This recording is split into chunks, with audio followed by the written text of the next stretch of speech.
A ver, primero no tendría por qué haber ningún problema o cuestionamiento a una diligencia judicial si, número uno, hay un mandato judicial, si hay una resolución judicial que ordena realizar diligencias como las que hemos observado, y si esa diligencia judicial estuvo acompañada del representante del Ministerio Público, que constitucionalmente Exitosa. es el que vela por la legalidad de esas actuaciones, de esas diligencias.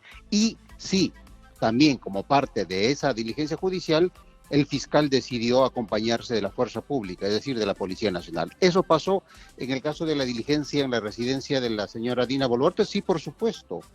La diligencia se realizó en el marco de una orden judicial en el que todos los funcionarios públicos tienen la obligación de acatarla y en el caso de la policía de ejecutarla.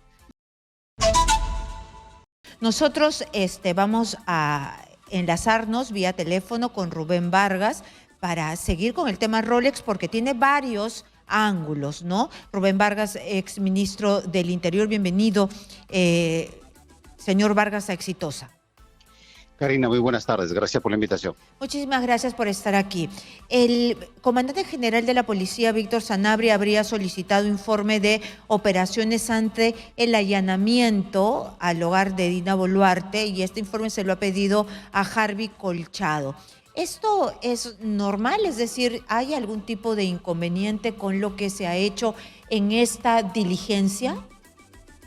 A ver, primero no tendría por qué haber ningún problema o cuestionamiento a una diligencia judicial si, número uno, hay un mandato judicial, si hay una resolución judicial que ordena realizar diligencias como las que hemos observado, y si esa diligencia judicial estuvo acompañada del representante del Ministerio Público, que constitucionalmente Exitosa. es el que vela por la legalidad de esas actuaciones, de esas diligencias. Y sí, también como parte de esa diligencia judicial, el fiscal decidió acompañarse de la fuerza pública, es decir, de la Policía Nacional. Eso pasó en el caso de la diligencia en la residencia de la señora Dina Boluarte, sí, por supuesto.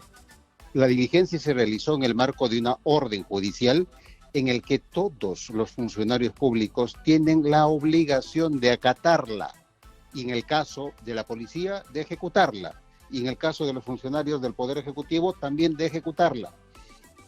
Y la presencia del Ministerio Público, que además esa diligencia y esa resolución judicial lo fueron expedidas a pedido del Ministerio Público, estuvo presente permanentemente el fiscal del caso. Y la Policía Nacional interviene, actuó de acuerdo al mandato judicial, de acuerdo a la autorización del fiscal del caso. Entonces, la Policía Nacional no decide la forma como se va a intervenir, sino es la resolución judicial y la fiscalía. La policía, en este caso específico, actúa primero como fuerza pública y, digamos, como ayuda técnica a el responsable de la investigación y de la legalidad, que es la fiscalía.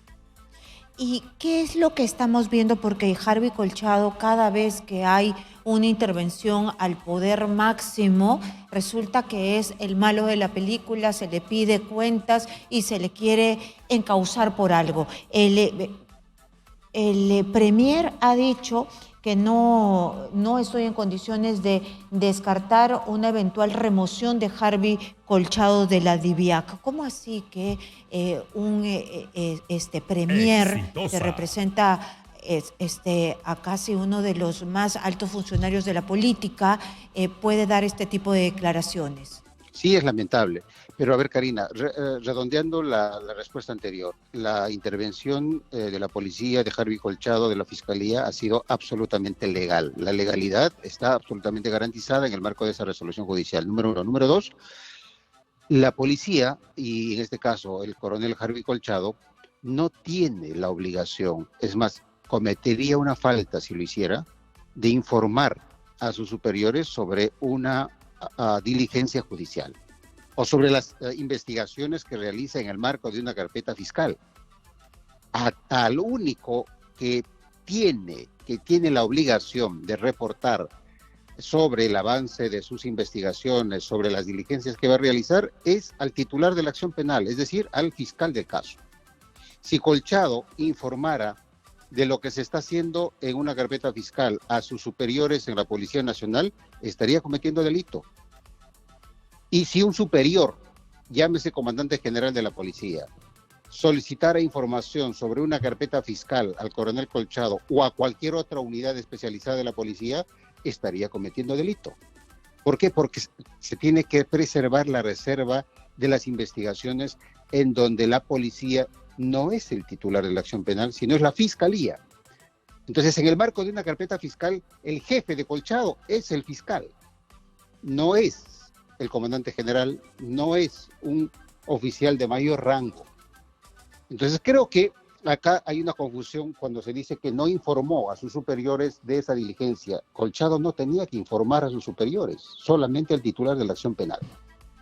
Bueno, entonces ya se parecen a Pedro Castillo, ¿no? Cuando Harvey Colchado fue a Palacio de Gobierno para ver lo de la hija cuñada, también todos se le fueron encima.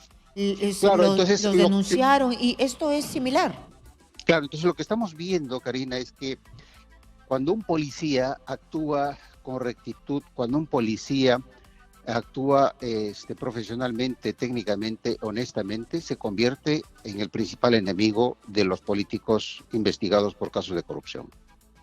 Cuando un policía y un fiscal actúan de manera técnica y recta y honesta e íntegra, se convierten en enemigos públicos. Y lamentablemente, una de las cosas trágicas de nuestra historia, de toda nuestra historia republicana, es tener a la corrupción, a la gran corrupción, como el principal enemigo de la democracia, de las posibilidades de crecer un poco más. Es decir, el principal enemigo del Perú son los políticos corruptos. Y claro, quienes osan enfrentarlo terminan siendo los enemigos a quien se tiene que enfrentar, a quienes se tiene que denigrar.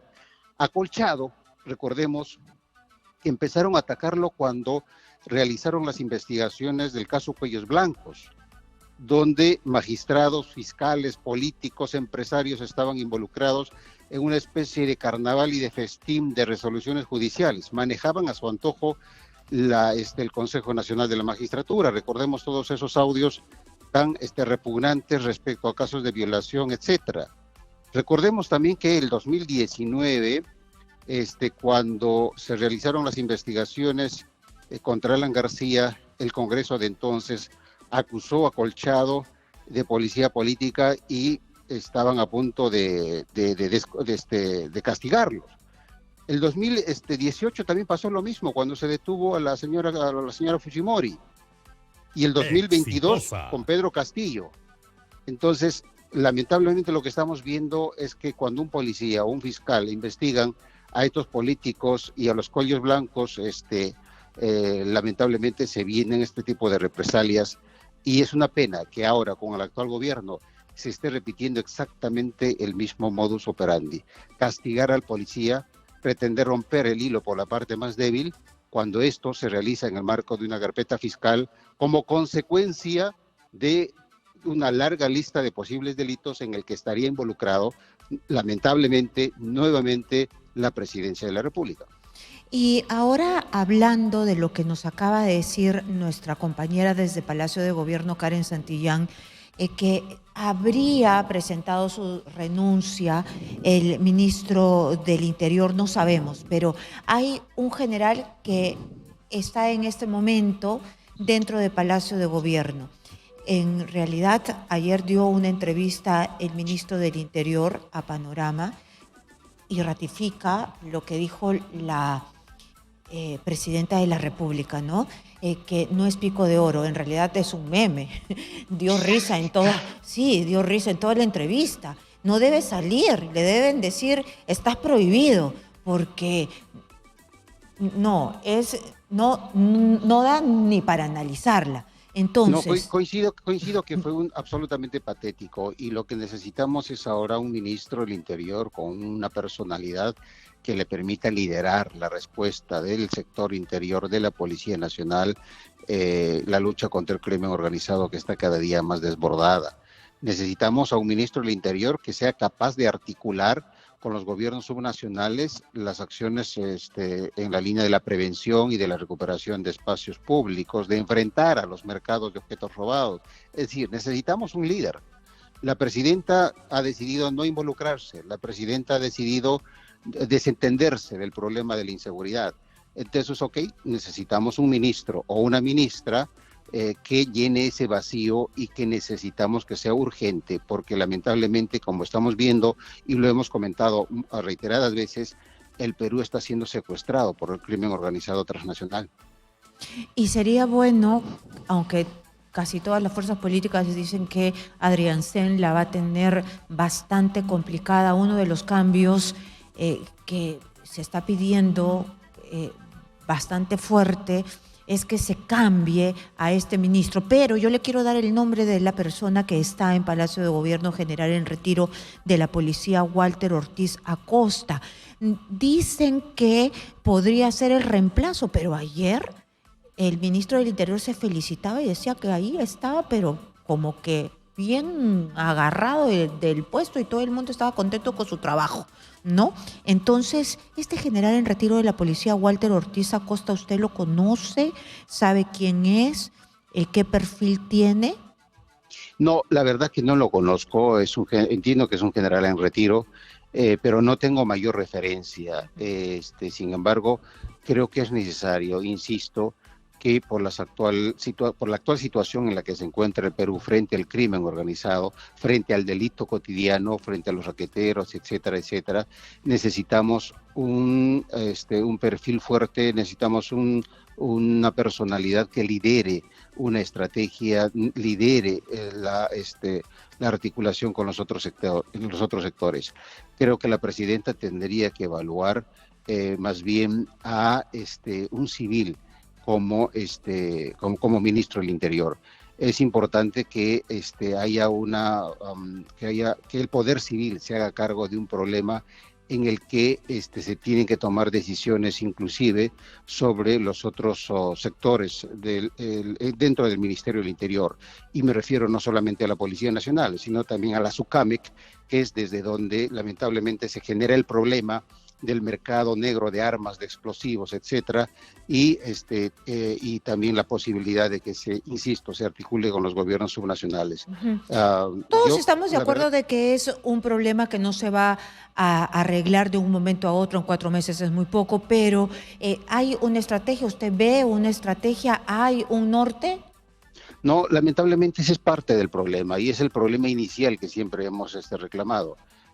Más de un año de gobierno o de desgobierno, si quieres, y hasta la fecha no hemos tenido con claridad una estrategia que nos permite enfrentar no solamente al crimen organizado violento, a ese crimen organizado que actúa en las ciudades, sino también a ese crimen organizado que nace de las economías ilegales, de la minería ilegal, del narcotráfico, de la tala ilegal, etcétera. Tampoco tenemos una estrategia que nos ayude a enfrentar el delito cotidiano, a los que nos roban los celulares, a los que están matando por los celulares, a los que están matando por un reloj, por una cartera, por la bolsa de mercado. Entonces, digamos, son estrategias por lo menos a 3, 4 niveles y claro, eso pedir a estas alturas, la verdad que hasta resulta ya cansador. Pero lo que estamos viendo es un gobierno cada vez más a la deriva y esperemos precisamente por eso es que el próximo ministro de Interior, no entre a aprender. Tiene que ser alguien que conozca mínimamente al sector, que conozca mínimamente a la policía, que entienda mínimamente la naturaleza del problema que literalmente nos está reventando en la cara. Muy bien, muchísimas gracias a Rubén Vargas, exministro del Interior, poniéndonos en blanco y negro lo que ha pasado con Harvey Colchado y lo que pasa con este ministro del Interior, que en realidad, lamentablemente, hay que decirlo, desconcertó, para decirlo bonito, a todos los que lo escuchamos.